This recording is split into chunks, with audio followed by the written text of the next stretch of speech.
தோழர்களே, தம்பி தங்கைகளே, ஒரு மரத்தோட விதை இருக்குது. அந்த விதை முளைக்குமா முளைக்காதா அப்படின்றது அது விழும் நிலத்தின் தன்மையை பொறுத்தது. ஒரு நிலம் கட்டம் மண்ணா தரிசு நிலமா இருந்ததுன்னு வைங்களேன், அதுல போடுற விதை பயனற்றது, அது மடிந்து விடும். அதே இன்னொரு நிலத்துல நீர் இருக்குது, ஆனா அந்த நீர் நச்சு நீராக இருக்குது, அளவுக்கு அதிகமாகவும் இருக்குது. அந்த இடத்தில் விழும் விதை அழுகிவிடும். இது சரியா இருந்தாலும் அந்த விதை முளைத்து மரமாய் வளர்வதற்கு அந்த நிலத்தின் உயிர் சத்து ரொம்ப முக்கியம், உரம் முக்கியம். அந்த நிலத்துல சத்து இல்லைன்னா வளர்ற மரம் குறுகி பட்டு போய்விடும்.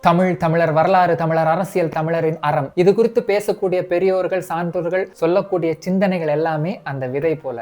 அந்த நிலம்தான் நம்மளுடைய மனம். நம்ம சோசியல் மீடியா மட்டுமே பார்த்துட்டு இதுல வரதான் உண்மை நம்பிக்கிட்டு இருந்தோம்னா, இதுதான் உலகம் நம்பிட்டு இருந்தோம்னா, நம்ம மனசு அந்த தரிசு நிலம் போலதான், அதுல விழுற விதை நாசமா போகும். நல்ல நீர் போல நச்சு நீர் இருக்குதுல நிலத்துல, அது என்னதுன்னு பாத்தீங்கன்னா, தமிழுக்கு தொண்டாற்றியவர்கள் நாங்க தான், தமிழுக்கு நாங்க தான் தந்தை, தமிழுக்கு நாங்க தான் எல்லாம் பண்ணோம் அப்படின்னு சொல்லிக்கிட்டு நிறைய பேர் திரியிறாங்க. அப்படிப்பட்ட பலர் தமிழுக்கு தலைவர்களாக ஆக்கப்பட்டார்கள். இவர்கள் எல்லாருமே வஞ்ச புகழ்ச்சியோட தமிழை பேசியவர்கள் தான். உண்மையில் தமிழுக்காக போராடியவர்கள், உயிர் நீத்தவர்கள் வரலாற்றிலிருந்து மறைக்கப்பட்டு விட்டார்கள். இவர்கள் தான் அந்த நச்சு நீர். இவங்க சொன்னதான் உண்மை. தமிழர் வரலாறு நம்ம எடுத்துக்கிட்டோம்னா அந்த விதை அழுகி போய்விடும். இந்த நிலத்தோட உரம்னு சொன்னல, அதுதான் புத்தகங்களை வாசிக்கிறது தான் உனக்கான உரம். மரம் என்ன குப்பையில வளர்ந்தாலும் அதனுடைய வேர் சரியான ஊட்டச்சத்தை தேடி எடுக்கும். அதுக்காக அது போல நீ என்ன புத்தகம் வாசிச்சாலும், எதை வேணாலும் வாசி. தமிழர்களை கேவலமா பேசிக்கிட்டு தமிழருக்கு தலைவர்னு சொன்னவங்க எழுதின புத்தகத்தையும் வாசிங்க, தமிழுக்கு உண்மையிலே தொண்டாற்றிய பெரியவர்களுடைய புத்தகத்தையும் வாசிங்க, அரசியல் சார்ந்ததை வாசிங்க, தமிழ் வரலாறு சார்ந்ததை வாசிங்க, உண்மை அரசியல், உலக அரசியல், விவசாயம், பூகோளம் எல்லாத்தையும் வாசிங்க. அப்போ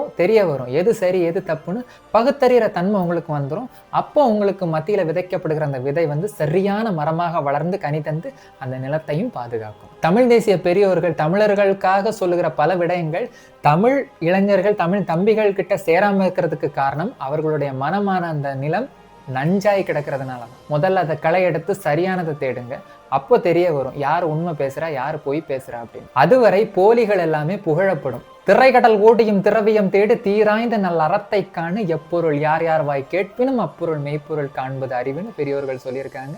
எனவே இது நன்னிலம், நம் நிலம். ஒரு சகோதரனா நான் இதை உங்ககிட்ட சொல்லிக்கிறேன். வெல்க தமிழ்.